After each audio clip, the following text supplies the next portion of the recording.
I'm back. Not dead and not from lack of trying. So I got nailed with the flu, like really, really bad. And it knocked me on my ass for almost 2-3 weeks. I'm still not completely over it. I'm on the tail end, so I'm back at work. I missed like 7 days of work. But I'm back on my feet. I'm feeling betterish. And I'm trying to kind of catch up with everything, both work and play related, which, you know, now I got to catch up on the movies that I missed out on, or almost missed out on, when I was incapacitated. So we're trying to do some catch up here and get back in the saddle. So we start with this one, with Song of Names, and this is a complicated one.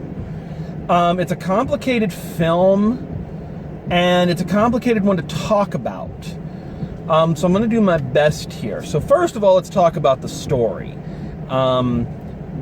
because it's kind of an involved story. So in just pre-World War II England, like right on the cusp of Germany invading Poland, a Polish father brings his son David, I hope I'm pronouncing that right, David, to England because David is like a violin prodigy. And he's trying to get him lessons and trying to, basically do the whole thing of, I want my son to, do something with this gift, a very Good Will Hunting thing. So the son is taken in, basically made the ward of a very kind British man who's a music lover, and says, we're going to pay for lessons and we're going to put the boy up, and I have a son, and they'll live together and be friends and all this. So the Polish Jewish immigrant boy and the stodgy upper class British boy are forced to be roommates, and you can kind of see where the story goes. They start out not liking each other, and there's feuding and whatnot, and they become friends and form a bond. You can kind of see where that part of the story is going, but there's more to that, and we'll get to that in a second. So they do become friends, they grow closer, they grow up together through the war. As the war goes on, David doesn't know what happened to his family in Warsaw, and that kind of eats at him. So they grow up, they're about college age, and Martin, the other boy, his father is now he's planning this big concert for David to kind of, bring him into the world and, introduce him to society and to make a big star out of him. And the night of the concert, David disappears, just kind of vanishes off the face of the earth.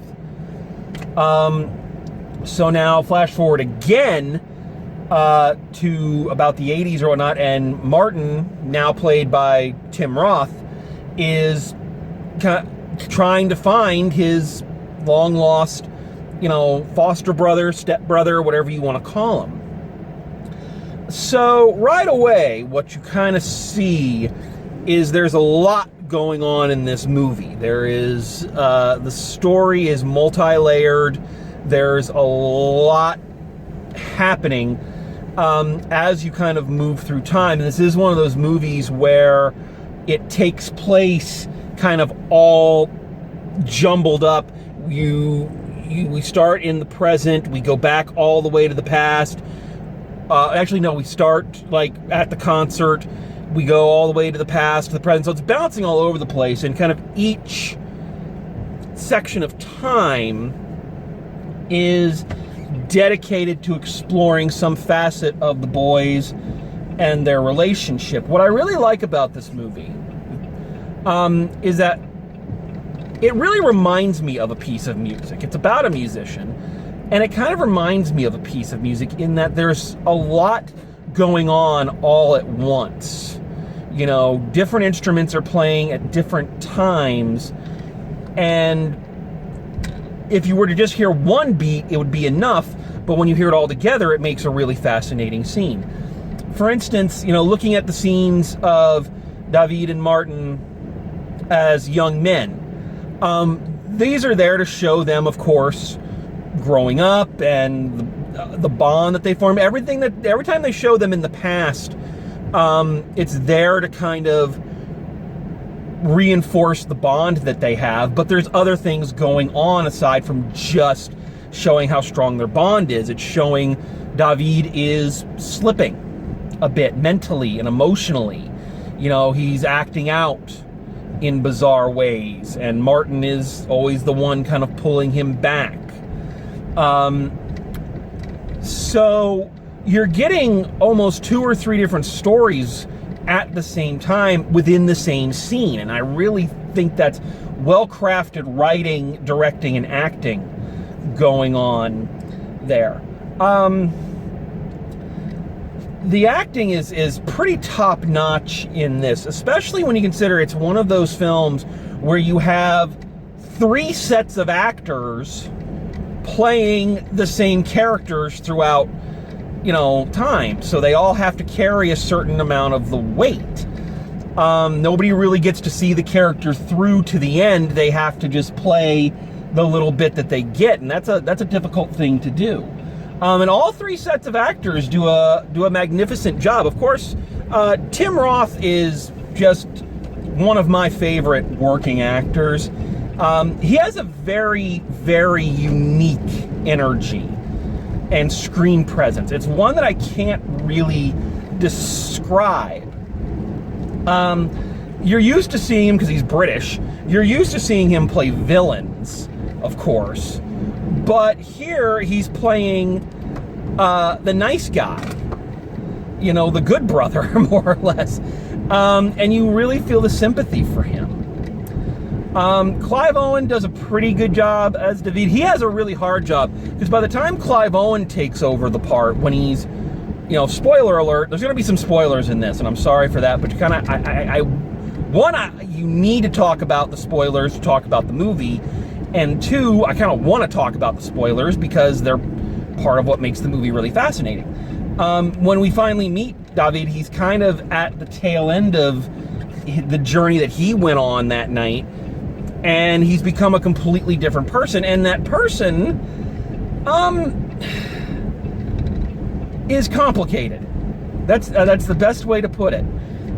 And that is one of the things that really frustrates me about this movie, in a good way, is that this movie is complicated. The characters are complicated, and the situation is complicated.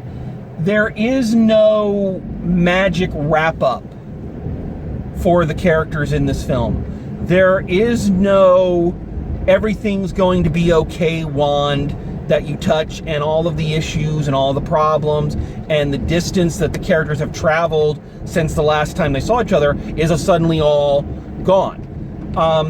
The characters are left in a very compromised position and make choices that you understand, but at the same time you really have a hard time agreeing with. And I think that's the sign of a good storytelling, when you can not like a character or the choices they made, but feel completely sympathetic towards them and what happened in their lives to make them make that choice.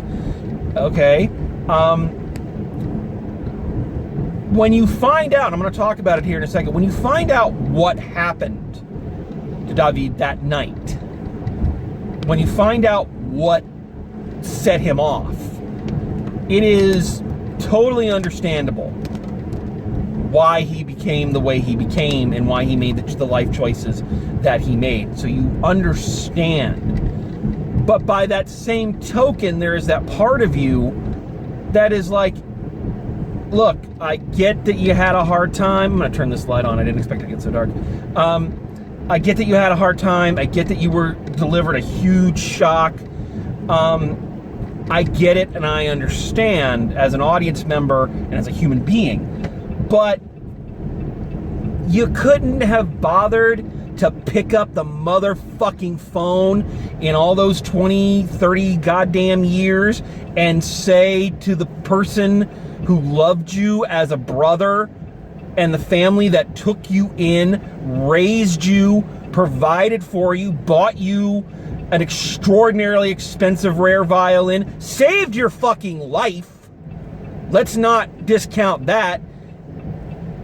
You couldn't have been bothered to call them up and say, yeah, I'm still alive at the very least. That was too much for your precious newfound faith. You know, it's a complicated thing. Which leads me to something else I want to talk about, just something I want to mention when I was talking about the acting and the characters. A character in this that I absolutely loved was the character of Martin's father, who took David in. He's played by an actor, Stanley Townsend, I believe is the actor's name. And this character is just one of the most lovely characters you've ever seen. One of the most warm and loving father figures you've seen in a movie like this. Because normally in a movie like this, where a rich family takes in, some poor immigrant, there's always this kind of undertone of, well, we just did it so he can make us money, you know. And they kind of try, I think at the very, very beginning when you first meet, because it's the first time you see the father is at the concert that David doesn't show up for. He's kind of painted in that light, but when you go back in time and every interaction you have with the character, he is just the loveliest man. And you can tell that it is genuine affection he has for this young man. And the things he does, like he bought him this unbelievably rare violin for a bar mitzvah present. And he promises the father, David's father, he says, the tenets of your religion will be respected. And he means it. Like, again, in any other movie like this, they'd say that and then be like, you won't talk that Hebrew in our house, blah, blah, blah. No, they fucking mean it. And the guy is just a lovely human being. And it's like every time he's on stage, you're just like, aww. And honestly, I think he's like that so that you actually kind of don't like David a lot more, because you're just like, you fucking son of a bitch. You fucking sold this guy out.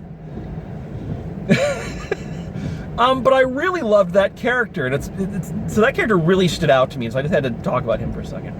I got to talk a big spoiler. Big spoiler. So if you don't want to hear that, skip ahead, don't watch this part of the video, whatever. But I'm talking about it because it's important for the review, and it's important for kind of what I'm saying.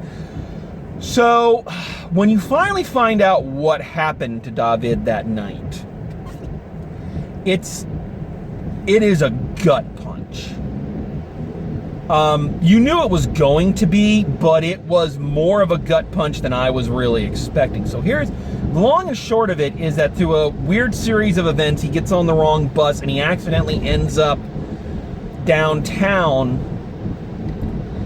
in a kind of a Jewish neighborhood, and he's trying to figure out where he's at and how to get. And he by accident he kind of bumps into an older guy who was from Warsaw, and he says, did you know my family? And the guy says, I didn't know them, but, and he takes him to this, I don't know if it was a synagogue or, he takes him to this this holy place where the Jewish men gather.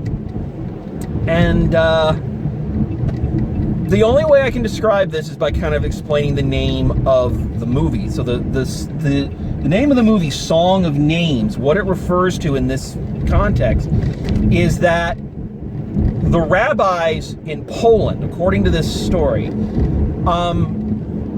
to get the names of everybody, every Jew that died in Poland, I assume it was just in Poland, or it may have been throughout the entirety of the war, but to get all of the names out, what the rabbis did is they created a melody for it called the Song of Names, and they sing the names, and that's how they were able to kind of chronicle these people's lives. I don't know if this was a real thing. I tried looking it up briefly, because I was fascinated by it. Because if this is a real thing, then my respect for the rabbis and the Jewish people, it went way, way up. And it was already pretty high to begin with. But that is an extraordinary tale. So, long story short, David is sitting in this place, and they ask about his family, and the rabbi checks the book, and he sings the Song of Names, and he sings their names. And I gotta tell you, and the reason I'm taking so much time explaining this, and the reason that I wanna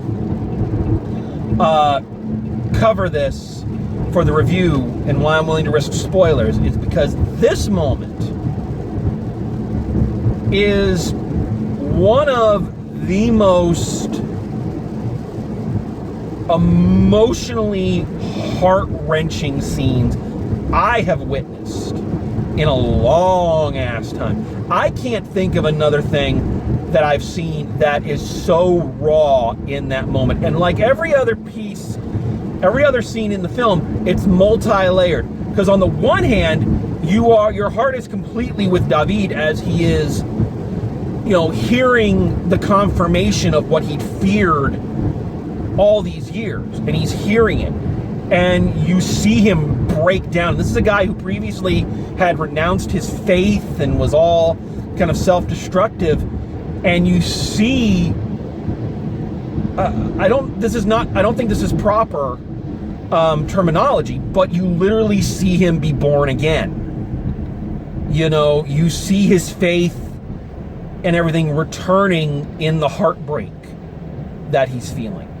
While that is happening, listening to this rabbi sing the song is also heartbreaking, because you're realizing, just from the people around singing with him and the anguish in the song itself, you realize that, fucking A, man, what